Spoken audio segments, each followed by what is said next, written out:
আল হাসানি আল মাইজভান্ডারী কেবলাকে দেখলে মনে হতো বাবাজান কেবলাকে দেখা হয়ে গেছে, মনে হচ্ছে বাবাজান কেবলাকে দেখা হয়ে গেছে। কারণ দৌলত, এই হুসন, এই নাজাকাত, এই শানে মাহবুবিয়ত, এটা তো আল্লাহ আমার প্যারা নবীকে নিয়ামত দান করেছেন। এই নিয়ামত আল্লাহ দিয়েছেন কাকে? নবী করিম সাল্লাল্লাহু আলাইহি ওয়াসাল্লামকে। কারণ হুজুর করিম সাল্লাল্লাহু আলাইহি ওয়াসাল্লাম ইরশাদ করেন, হাদিসে পাকের মধ্যে আছে, রাইতু রব্বি আজ্জা ওয়াজাল্লা ফি আহসানি সূরাতিন, আমি আরশ আযমের উপরে লামকানে আল্লাহ রব্বুল আলামিনকে আমার এই কপালের চোখে দেখেছি, আল্লাহ বড় সুন্দর। সুবহানাল্লাহ। ফি আহসানি সূরাতিন, আল্লাহ বড় সুন্দর। আল্লাহ বলেন, মাহবুব আমার কুদরতের দৃষ্টিতে আপনি সুন্দর, অতি সুন্দর, মহা সুন্দর, অদ্বিতীয় সুন্দর। বড় করে বলুন সুবহানাল্লাহ।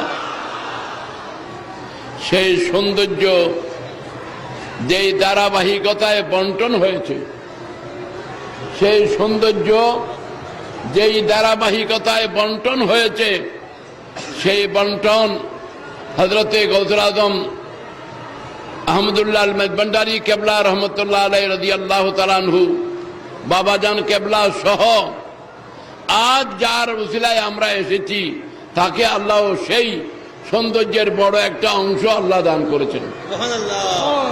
আপনারা একটু বড় করে বলেন না সুবহানাল্লাহ। তো যাই হোক, যার জাহেরও সুন্দর, যার বাতেনও সুন্দর, যার কত সুন্দর, চেহারাও সুন্দর, বাপভঙ্গিমও সুন্দর, কার্যক্রমও সুন্দর, অনেক সুন্দর পৃথিবীর মানুষকে উপহার দিয়ে গেছেন। অনেক কিছু তিনি উপহার দিয়ে গেছেন।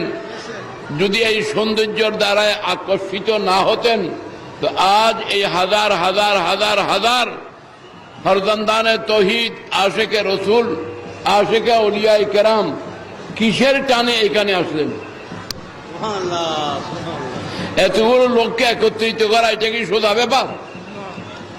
এটা একটা রুহানি শক্তি, এটা একটা রুহানি ক্ষমতা, এটা একটা রুহানি শক্তি। সেই শক্তির মারকাত ছিলেন বাবা রহমতুল্লাহ আলাইহি। তার সেই আকর্ষণে আজ সারা বাংলাদেশের জমিন থেকে মাইজভান্ডার দরবারের মধ্যে আশেকদেরকে টেনে একত্রিত করে এই মজলিস সাজাইয়েছেন। বড় করে বলুন সুবহানাল্লাহ। ভাইরা আমার, আমি সজ্জাদা নশীন মোহতরমুল মাকাম দিল মজদে ওয়াল ইহতিশাম শাহজাদা শাহ সুফি আল্লামা মৌলানা সৈয়দ সাইফুদ্দিন আহমদ আল হাসানি আল মাইজভান্ডারী কেবলা মদ্দাজিল্লাহুল আলী এবং তার সাথে দরবারের যারা খুলাফায়ে কেরাম, যারা মুআবিনিন, মদদগার, যারা এই দরবারের সাথে সম্পৃক্ত, যারা ইন্তেজামিয়া কমিটিতে আছেন, ব্যবস্থাপনায় দায়িত্বে আছেন, যারা টাকা দিয়েছেন, পয়সা দিয়েছেন, সামান দিয়েছেন, শ্রম দিয়েছেন, খাটনি দিয়েছেন, মেধা দিয়েছেন, আল্লাহ মুইন বাবার উসিলায় সকলের এই মহব্বত ও খেদমতকে কবুল করুন। একটু চিৎকার দিয়ে বলবেন না? এবং আল্লাহ এর বিনিময়ে সবাইকে দুনিয়া ও আখিরাত উভয় জগতের পরিপূর্ণ কামিয়াবি বকশিশ করুন। আউলিয়ায়ে কেরামের দয়া আমাদের প্রয়োজন। আজ আপনারা সারা বাংলাদেশের আনাচে কানাচ থেকে এখানে এসেছেন, তিনি কি আদর্শ রেখে গেছেন সেটাকে আপনারা মূল্যায়ন করেন। তিনি কিভাবে শরীয়তের উপরে ছিলেন। আমরা তো জীবনের অনেক সময় কাটাইছি। তিনি নামাজ পড়তেন, তিনি নামাজী ছিলেন, তিনি দাড়ি রেখেছেন, সুন্নত মোতাবেক চুল রেখেছেন, তার পোশাক বড় সুন্দর ছিল, আচার আচরণ বড় ভালো ছিল, তরিকতের সাথে একটা বড় ঘনিষ্ঠ সজ্জাদা নশীন ছিল।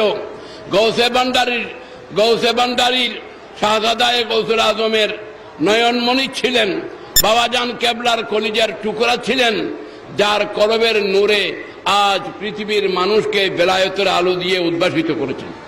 সুতরাং আপনারা সেই আদর্শ নিয়ে যাবেন, ইনশাল্লাহ দুনিয়াও সফল হবে, আখিরাতেও কামিয়াবি নসিব হবে। আমার এই কথাগুলো আপনারা শ্রবণ করার জন্য আপনাদের প্রতি কৃতজ্ঞতা, শুকরিয়া। আল্লাহ আমাদের সকলের উপস্থিতি কবুল করুন। সবাই বলুন আমিন।